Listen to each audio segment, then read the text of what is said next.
Pero opo, proud sugar mama, baklang bakla to.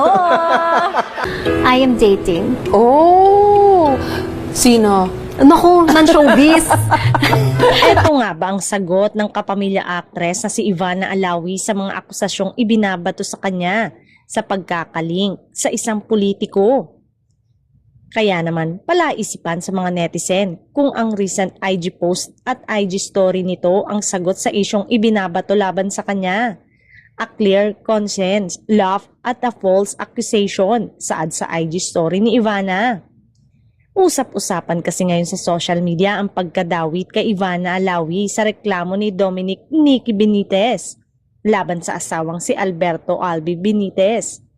Si Albi ay bagong halal na Bacolod City Congressman at isang kilalang independent producer ng TV shows.